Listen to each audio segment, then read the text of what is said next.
Hello, this is Diane Eddington from Mountain Goat Soap Company. This is my very first YouTube video, so don't judge me too harshly.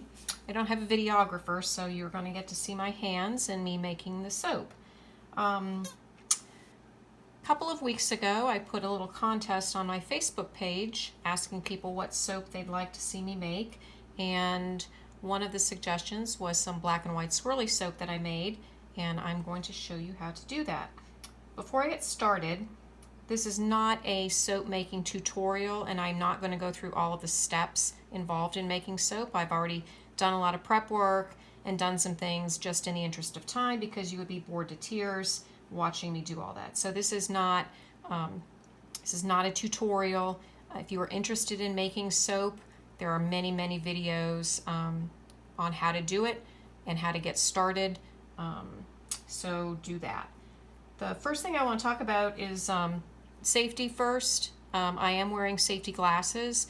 Soap making involves using lye, which is extremely caustic to your skin, and I am also wearing gloves. I have my sleeves rolled up, which is kind of a bad thing, but you also need to be making soap in a well-ventilated area because lye makes fumes when it's mixed with water, so you want to be cognizant of that. So we're going to get started. So for those of you who have skipped chemistry class, making soap involves adding water and lye to an oil combination, and I've already got all that mixed up. So for those of you that don't know, this is my lye water. For those of you that don't know, when you mix lye with water, it immediately heats up to about 185 degrees, so we have to be really careful with that. But when you make soap, you cool it off and you actually use it at a much lower temperature. And I've got an oil mixture here. This particular oil that I'm going to use to make this soap today is a combination of olive oil, coconut oil, canola oil, rice bran oil, and castor oil. So there's like 40 ounces of oil, and then a mixture of lye and water. And I measure everything out on this little gram scale or ounce scale that measures actually to the 100th of an ounce. So soap making actually is quite precise. And I'm going to start out by mixing the lye water with my oil.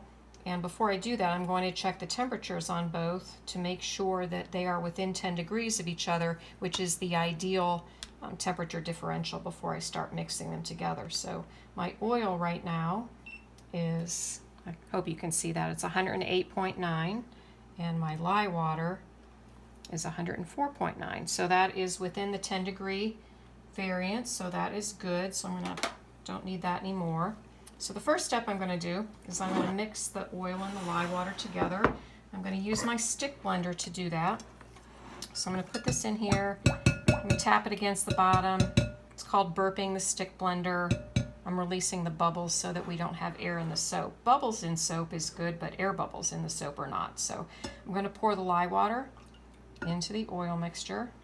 And I'm being careful. I'm pouring it down the shaft so that I don't make any more bubbles. So I'm going to get all that in there. Then I'm going to stir this around a little bit before I use my stick blender. Hope that's not too loud. I'm going to use my stick blender a little bit. You can see that it's starting to mix up.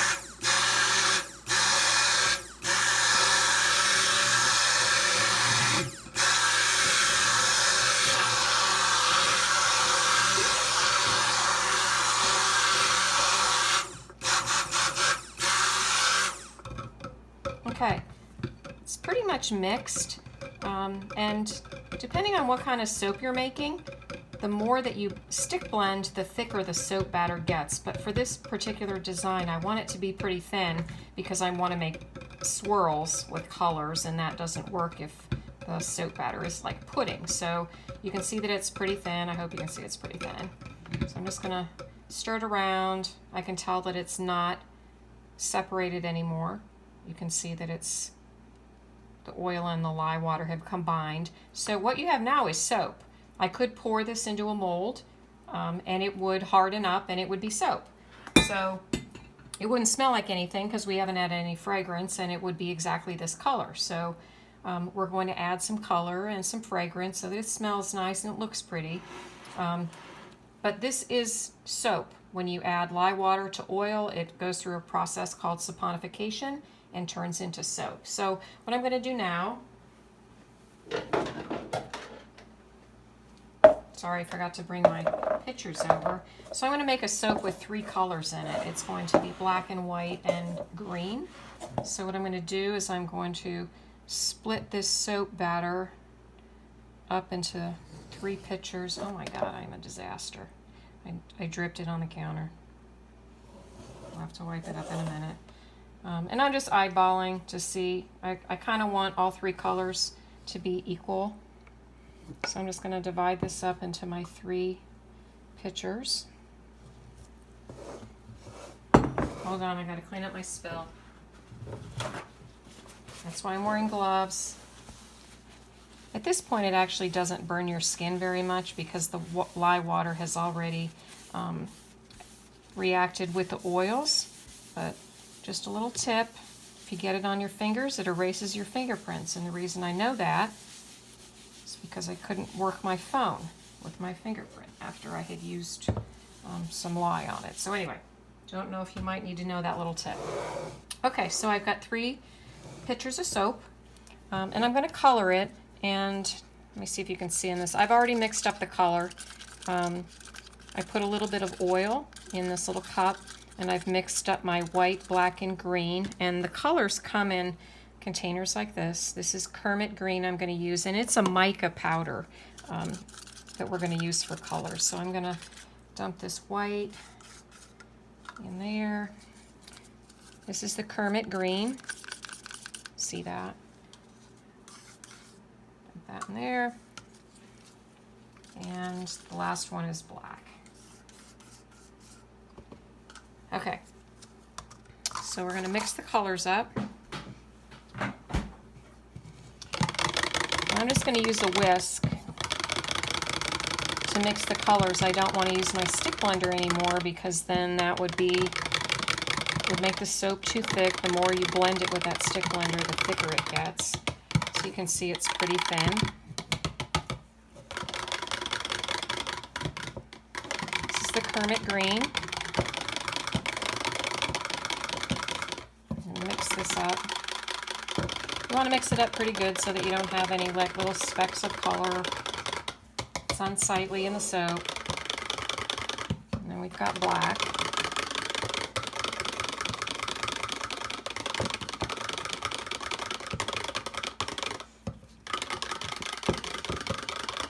Okay, now that we've got all the colors mixed, the next thing we want to do is add the fragrance. So this is ginger and lime fragrance. I've got it measured out in this cup. I'm just kind of got eyeball it a little bit and dump a little bit of the fragrance oil in each cup so that the whole bar of soap smells. I'm going to mix the fragrance in.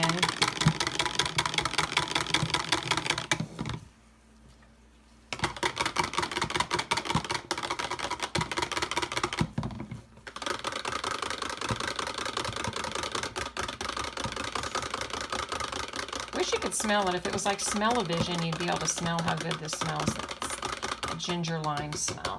Okay, so we've got all the colors mixed up. You can still see that the batter is pretty fluid. It's not like pudding or anything. Again, I'm doing it intentionally that way because I want it to swirl when I pour it into the mold. Okay, so we've got our 3 colors with fragrance. And I'm going to pour it into this 9 bar. This will make 9 bars of soap when I'm done. And hopefully I can speed up this part of the video because I'm going to start pouring it, and it's like watching paint dry after I do the first little bit. So I'm going to take it and I'm just going to start alternating the colors. Getting a paper towel in case I make another mess. I'm going to start alternating the colors, and I'm pouring into the bottom of the mold. So if you've seen the bars of soap, you'll notice that, sometimes the bottom looks really cool too. So right now it doesn't really matter what the design looks like. I'm just getting the soap into the mold. So I'm going to pour some white soap, and hopefully you can see that I'm just laying it down in there. I'm going back and forth in making lines across the mold.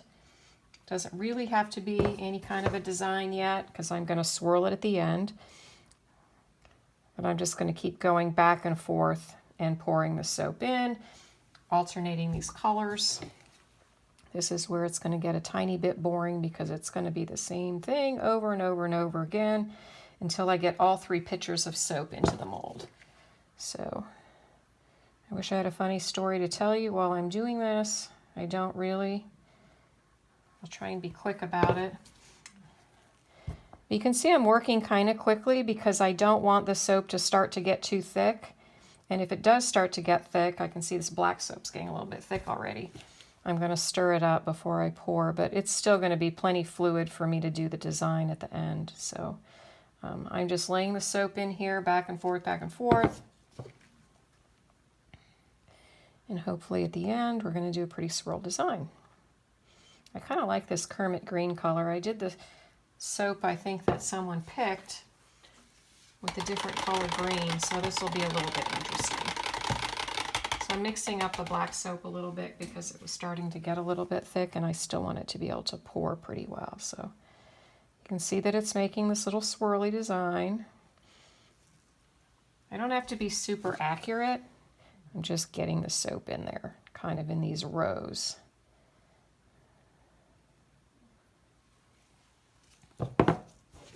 Smells really good.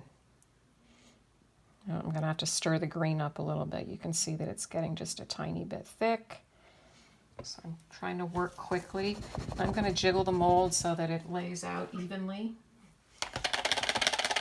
Mix up my soap again.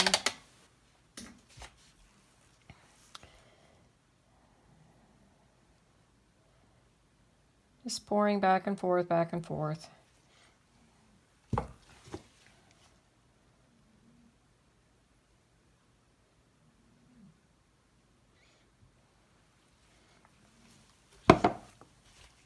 If you're interested in learning how to make soap, there's a ton of really good videos on Soap Queen TV and also Brambleberry. There's 4 videos that kind of give you the basics to soap making, how to mix the oils, how to measure your lye, how to do all those other kind of steps, how to mix color, how to choose the kind of oil that you'd like in soap. So lots of the soaps that I have on my website, if you've ever looked at them, they all have different ingredients because different oils and butters have different characteristics. And if you have not read this on my website, the difference in handmade soap and any soap that you buy in the store that's commercially produced is all soap that's made commercially, like even Dove, something like that, that says it's ultra moisturizing.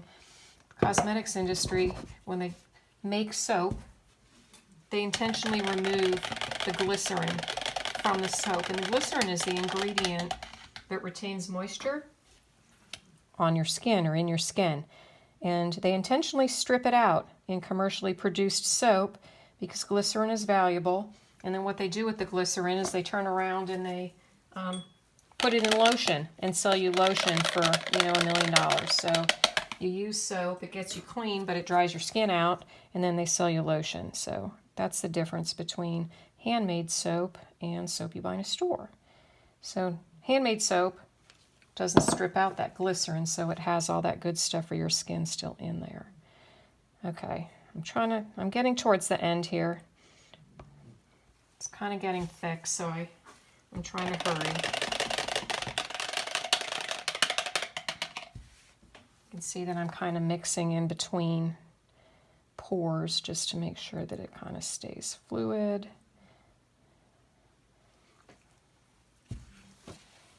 Probably have like one more pass before I'm done. I'm getting my scraper out so that I can get the last little bit of soap out of here. You never waste soap. If you've bought soap from me on my website, I often include some little sample soaps, which is what I do with any leftover batter that I have. Put it in a little mold so that you don't waste it. So we're down to the last little bit of soap. Get the green in.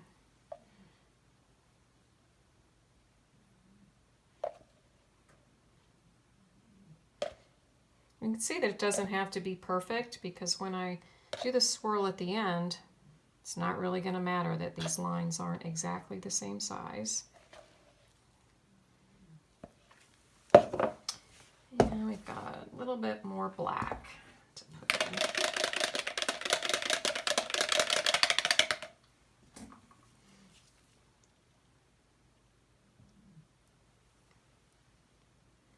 You can see that now at the end, it's quite a bit thicker than it was when we started, but this is still going to be fine for swirling and doing our design.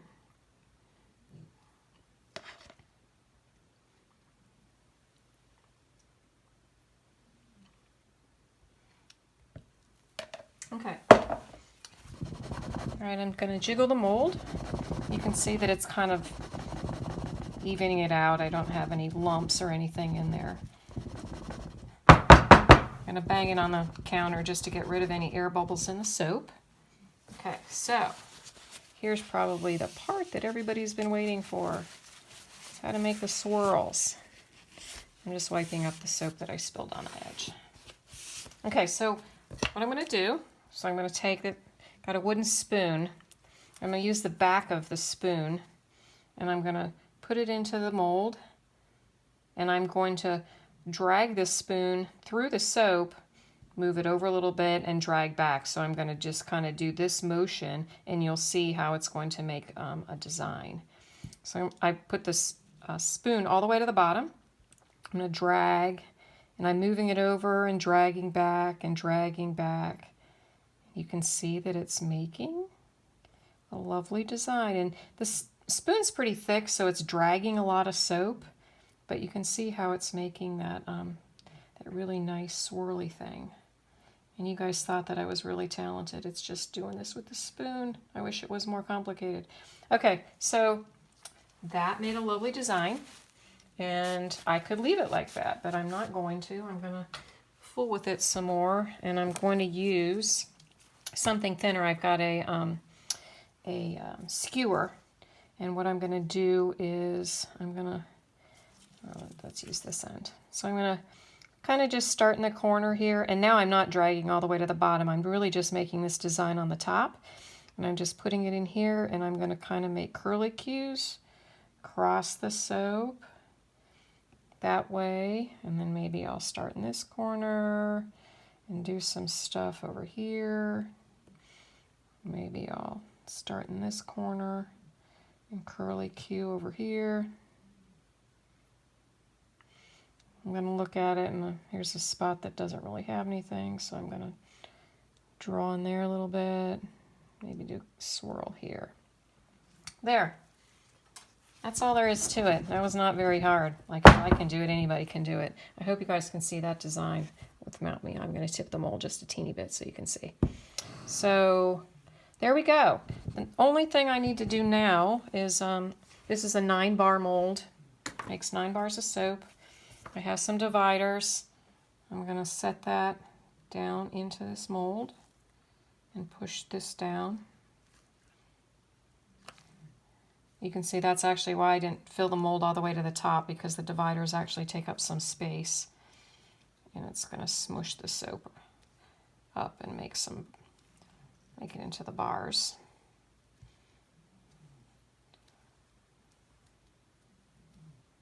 Okay, that's pretty cool. I'm loving it. Okay, so I'm just shaking it to even it out a little bit. Last step. So I'm going to spray the top with isopropyl alcohol. What that does is it keeps it from forming soda ash on the top, because I don't want, you don't want white soda ash on there. So I'm going to spray that. Then I'm going to cover it. This mold has a wooden cover. I didn't bring it over here, so you don't get to see it. I'm going to cover it up. I'm going to set it on a heating pad for 2 hours. It's going to heat up. It's going to help it harden the soap. And I'm going to let it sit in this mold for about 24 hours. And then I will start this video back up and we will unmold the soap, and you can see how it turned out, you know, when we break these bars up. Alrighty, so we'll be back tomorrow. So welcome back. It's been not quite 24 hours, but since I am instant gratification girl, I couldn't wait. So we are going to try and unmold the soap just a tiny bit early. You can see that I've got the mold. This is the lid that I talked about earlier. It's a wooden lid, just fits on the mold. I'm going to take that off. And yay, we have soap. So this is hard, pretty hard. It might be a tiny bit soft in some places, but we shouldn't have too much trouble unmolding it. So I'm going to dump this out. This is a wooden mold. It has a silicone liner, so you can see that it's still in this plastic thing with the dividers in it. So what I'm going to do is I'm going to pull the sides out, hopefully break the airlock, and it is going to release from the mold very nicely. And yay! See that? Woohoo! You can see this is the bottom. And I think I had posted a couple of pictures of some other soaps earlier on my Facebook page where I said that oftentimes the bottom is as pretty as the top. So now I just need to break it away from the dividers. So you can see it didn't actually just fall apart. So I'm going to have to work at those and get them apart. But I'm going to do that. You can see that I'm still wearing gloves, only so that I don't get the soap all over my fingers. And it could be a little bit soft still. And you probably can't see that. Let me see if I can move it just a tiny bit. I'm going to put it on the edge of the counter and break them away. You can see there's one bar of soap. You can see the swirly design. I'm just going to do that for all 9 bars. I'll try and be quick about it. You can see how nice they're turning out and how easy that swirl design was. So each bar will look a tiny bit different.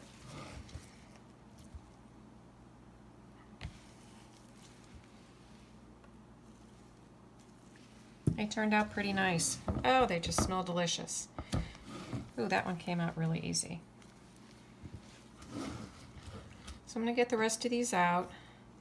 So the only thing left to do is there may be some, I'll use this one as an example. There may be a little bit soap here that was stuck to the mold. So I'll brush those off. But then before I label them and package them up, I will use like a potato peeler, and I will smooth these edges off so they will be nice before I ship them to you. Yeah, these turned out really great. Really happy with these. So anyway, so that is how we do it. Thank you for watching my world premiere YouTube video. If you like it, you can give me a thumbs up. You can also subscribe to the channel. I may do other videos showing how to make some other kinds of soap. I'm also going to include some links in the description in case you're interested in making your own soap. It's how to kind of get started and how to use lye safely and all of those kind of things that I skipped over in the beginning of the video. But that's all we have. So the last part of this is these soaps will take approximately 4 weeks to cure, and then they will be ready for me to send them to you if you would like them, and they'll be available on my website. Again, thank you, and watch for more videos.